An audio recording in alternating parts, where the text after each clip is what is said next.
Salutations, salutations à tous.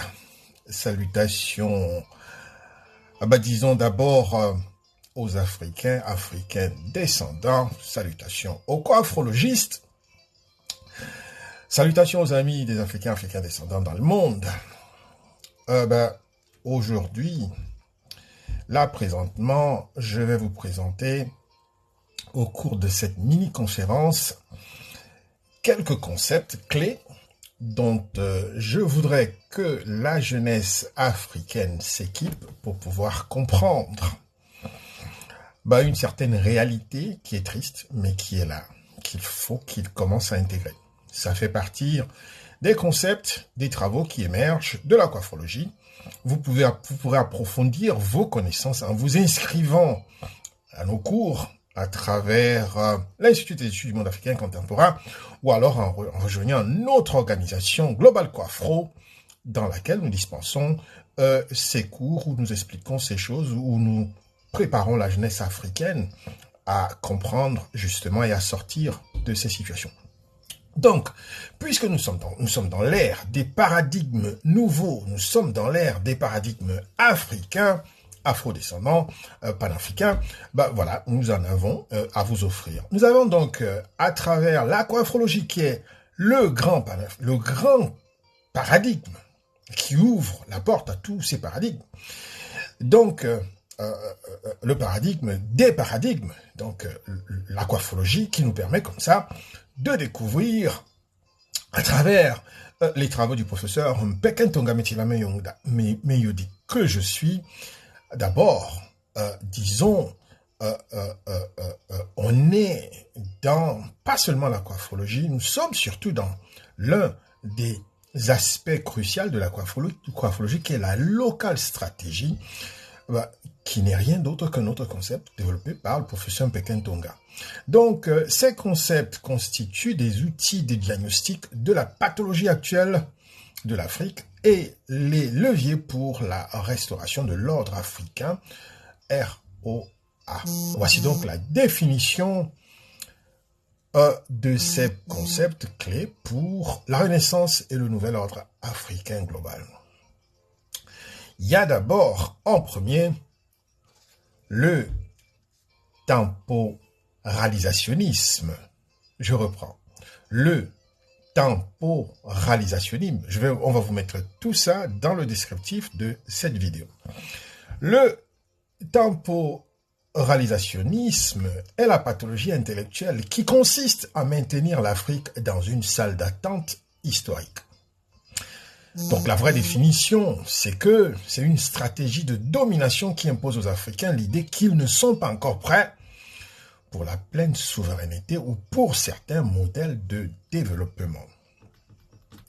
La fonction, c'est qu'il fragmente le temps africain en étapes dictées par l'Occident, entre parenthèses émergence à l'horizon 2035 par exemple, émergence 2063 par exemple, etc. Vous connaissez, vous les avez souvent lus, empêchant une action immédiate et radicale. La perspective de renaissance. La coiffrologie prône la rupture avec ce temps emprunté pour imposer un temps souverain où la renaissance commence par l'action immédiate et maintenant. Donc, un deuxième concept comme ça, nous avons la vétocratie. Est-ce qui n'a pas encore subi ça? Qui n'est pas jeune qui a subi la vétocratie? Qui n'est pas africain qui a été confronté devant cette situation sans pouvoir la nommer? La vétocratie. Voilà. On a trouvé un mot, on l'a trouvé, il est accolé à ce phénomène qui pourrit l'existence des Africains, Africains descendants, et notamment la jeunesse, à qui on demande tout le temps de faire des efforts, de faire des miracles. Comment est-ce qu'une jeunesse va faire des miracles devant la vétocratie? Contrairement à la démocratie formelle, la vétocratie est le système de blocage structurel des aspirations africaines. La vraie définition, c'est que c'est l'exercice d'un pouvoir de veto invisible ou institutionnel exercé par des forces exogènes, puissances coloniales, institutionnelles et financières, et même spirituelles, disons. Même les égrégores sont des vétos. sur les décisions vitales des Africains et Africains descendants. Le mécanisme, c'est, disons, même lorsqu'un dirigeant veut agir pour son peuple, les mécanismes de vétocratie, en parenthèse, sanctions, pression, diplomatie, blocage des fonds, les égrégores, paralysent sa volonté. Nouvel ordre africain. La réponse est la locale stratégie qui vise à créer des circuits de décision interne immunisés contre ces vétos extérieurs. Le prisme colonial projectif. Ça, c'est un autre concept qui émerge dans ces travaux, dans la liste que nous avons voulu vous présenter aujourd'hui. Donc, le prisme colonial projectif, qui n'est rien d'autre qu'un outil de perception déformant utilisé par l'ancien colonisateur pour maintenir son prisme. La définition, c'est une construction mentale qui projette sur l'Afrique des catégories, des problèmes et des solutions qui servent les intérêts de la métropole. On projette une image d'instabilité ou de besoin d'aide pour justifier l'intervention. Conséquence, l'élite africaine finit par voir ses propres réalités à travers ce prisme, oubliant ses propres outils d'analyse endogénéité. Action, l'aquaphrologie. Détruire ce prisme pour restaurer la vision africaine globale, permettant de voir l'Afrique comme un centre de vitalité et non comme une périphérie à secourir. Le quatrième grand concept que nous voulons vous présenter ici, c'est le RNP, les révolutions néocoloniales projectives. C'est le concept le plus complexe, désignant les faux changements de régime. Définition, ce sont des mouvements désignant les faux changements de régime. Définition, ce sont des mouvements désignant de faux changements de pouvoir qui semblent populaires, mais qui sont en réalité projetés et pilotés de l'extérieur pour remplacer un pion par un autre, tout en maintenant les structures de la CEADA, conditions existentielles des Africains et Africains descendants. Signe distinctif, elle change les visages au sommet de l'État, mais ne change pas le paradigme de soumission économique et stratégique. Vers le nouvel ordre. L'aquaphrologie appelle à une révolution d'ordre, qui n'est pas une simple alternance politique, mais une refondation totale basée sur la justice, la vitalité endogène.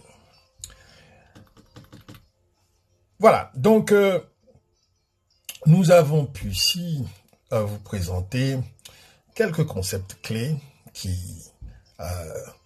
font partie de ce que nous considérons comme les éléments importants à retenir pour le moment, pour la jeunesse africaine, pour vous qui êtes encore sous l'effet, l'ébullition du grand congrès panafricaniste ou alors panafricain de Lomé au Togo, ça nous a permis, ça nous a donné au moins l'occasion comme ça de pouvoir discuter, de pouvoir scruter, de pouvoir, disons, pousser les analyses encore un peu plus loin et découvrir non pas seulement ces analyses, mais aussi des personnages qui représentent ce nouveau panafricanisme, cette nouvelle façon de penser, qui, malheureusement, au lieu d'être repensé ou alors continué, devient plutôt exploité.